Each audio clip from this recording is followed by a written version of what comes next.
Tidak semua sumpah itu dosa dan tidak semua sumpah itu sah.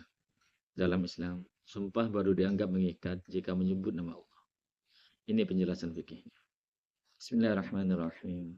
La yanaqulul yaminu illa billahil ala au bismin min asma'ihi au sifatin min sifati dzatihi. Sumpah tidak sah atau tidak dianggap sebagai sumpah yang mengikat kecuali dengan nama Allah Ta'ala, atau dengan menyebut salah satu dari nama-namanya, atau dengan menyebut salah satu dari sifat-sifat zat. Wa man khalafa bi sadaqati malihi fa huwa khayyarun baina sadaqati wa kaffaratil yamin. Barang siapa bersumpah dengan sedekah hartanya, maka ia diberi pilihan antara melaksanakan sedekah itu atau membayar kafarat sumpah. Wala syai'a fi laghwil yamini. Tidak ada kewajiban apapun pada sumpah yang diucapkan tanpa sengaja.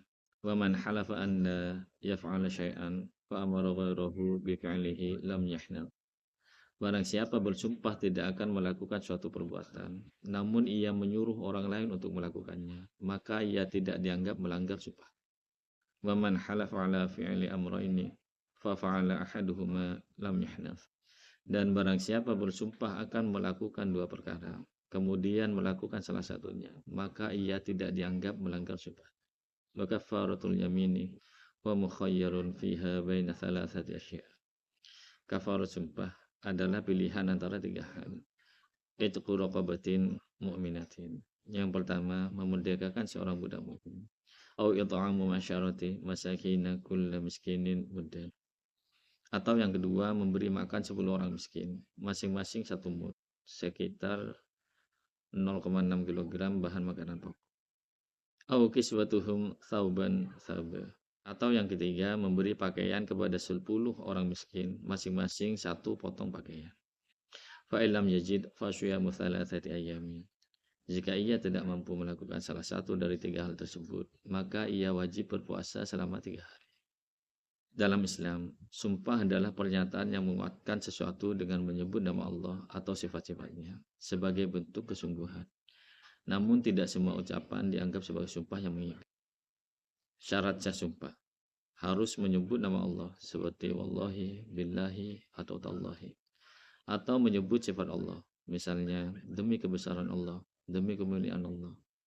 Tidak boleh dengan makhluk seperti demi Nabi, demi Ka'bah, karena ini tidak sah dan terlarang. Sumpah dengan sedekah. Jika seseorang berkata, demi Allah, kalau aku melanggar hartaku akan aku sedekahkan, maka ketika ia melanggar sumpahnya, ia diberi pilihan antara benar-benar bersedekah dengan hartanya atau membayar kafarat sumpah dengan salah satu dari 3 cara yang disebutkan dalam Al-Quran surat Al-Maidah ayat 89.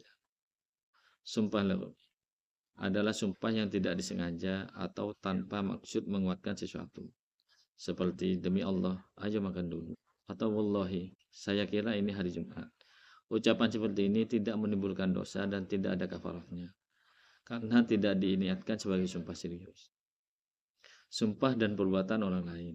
Jika seseorang bersumpah, demi Allah, aku tidak akan menjahit baju itu, lalu ia menyuruh orang lain menjahitnya, maka tidak dianggap melanggar sumpah, karena yang bekerja bukan dirinya.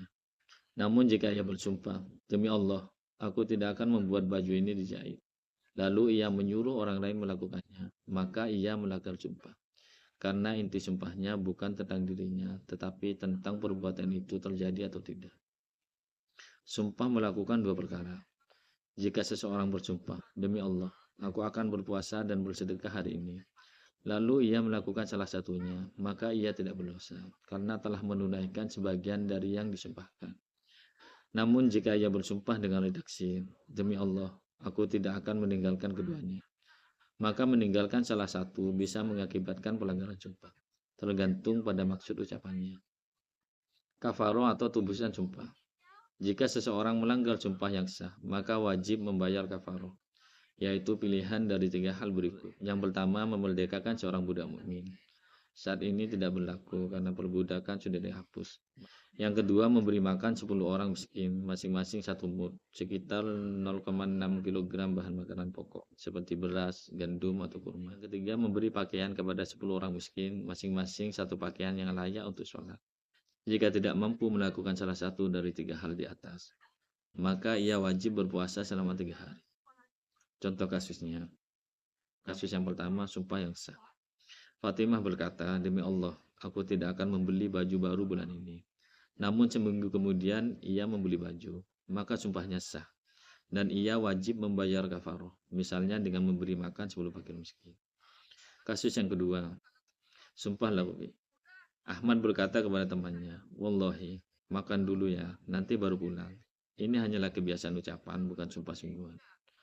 Maka tidak ada dosa dan tidak perlu kafaroh. Kasus yang ketiga, sumpah dengan sedekah. Ali berkata, demi Allah, kalau aku tidak datang ke rapat, seluruh uangku akan aku sedekahkan. Ternyata ia tidak datang. Ia boleh memilih antara benar-benar menyedekahkan hartanya atau membayar kafarah sumpah. Kasus yang keempat, tidak sengaja melanggar sumpah. Seseorang bersumpah tidak akan memakan makanan manis, tapi karena lupa, ia makan kue. Ini tidak membatalkan sumpah, sebab dilakukan tanpa sengaja.